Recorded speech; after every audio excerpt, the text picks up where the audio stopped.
It is, of course, always a pleasure to talk to you. You too. But in this occasion, I was thinking that it must be the most exciting and the most frightening feeling to get this part, isn't it? It is a combination. It's sort of a strange amalgamation of the two emotions, and they happen very simultaneously. And they're probably both reasons to do the film. You know, I think that I do enjoy a challenge. This is certainly, you know, what it required, and was probably just trying to overcome the idea of being surrounded by people gasping at me when I said I was going to play Mary Poppins. They're sort of resounding gasps of, oh my God, you know. And that, I think that's probably when you realise what you're taking on, which is something that has had a searing imprint on people's lives. And when you think of Mary Poppins, you think of yourself as a child.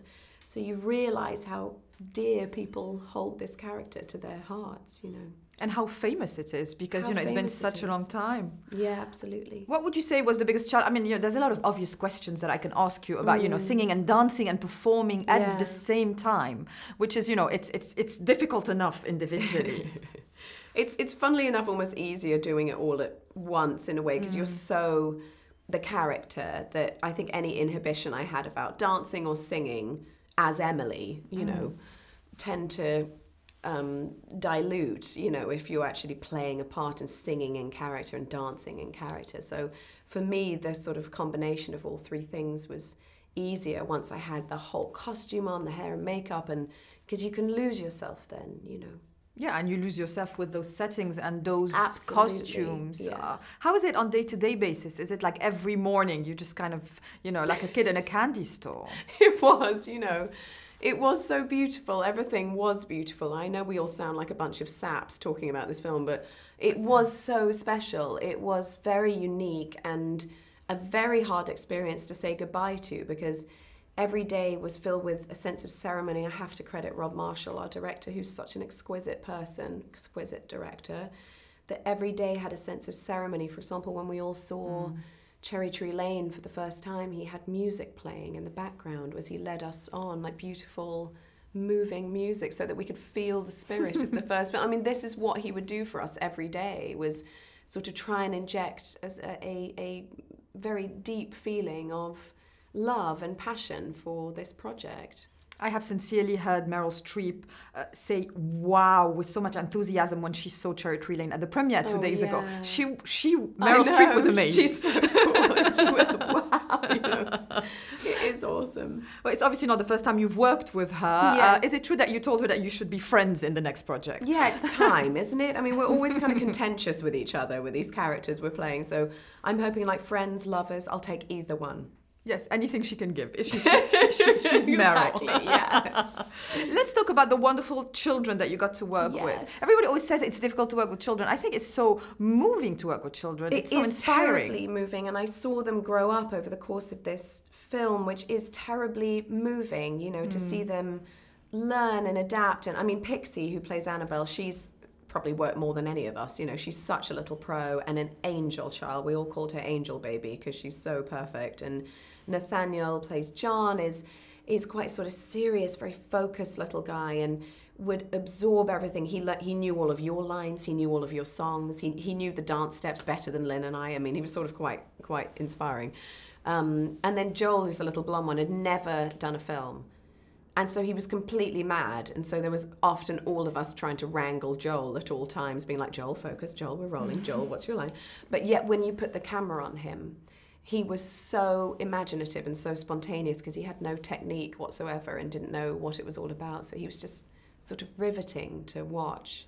And it was one of the hardest things to say goodbye to them. Horrible. Well, I assume it's the hardest thing to say goodbye to this film in general. It was, because yeah. it's I sort so of enchanting. cried all the way home, you know.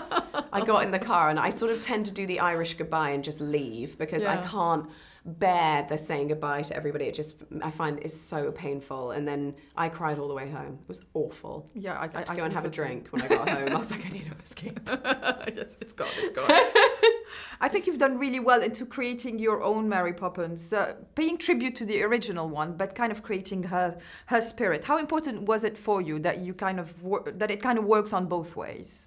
Well, because, you know, you do have to honour what Julie Andrews did, you know, to a certain extent, and then I didn't want to take on the role and impersonate what she did. You know, I just had to this is the next chapter, so what's my version of her? And you throw caution to the wind, and I read all of the books, and she sort of leapt off the page quite powerfully at me, and how I wanted to approach her and play her, and all the qualities that I found funny and that moved me, I tried to bring to the equation, really. What is the essence of her to you? I mean, you know, there's a lot of metaphorical ways to see Mary Poppins. Yes, well, there are, and she's so open to interpretation.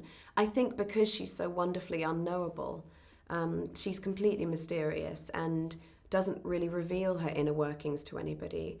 And so I think she is somebody who's grounded and yet airborne, metaphorically and physically. You know, I think that that's the wonderful duality of her, the humanity and the superhuman, the fastidiousness of her, and yet the wild eccentricity of her. So I think for me it was always about trying to find the cracks and the layers of her, and because she's so confusing and she's such a contradiction, you know.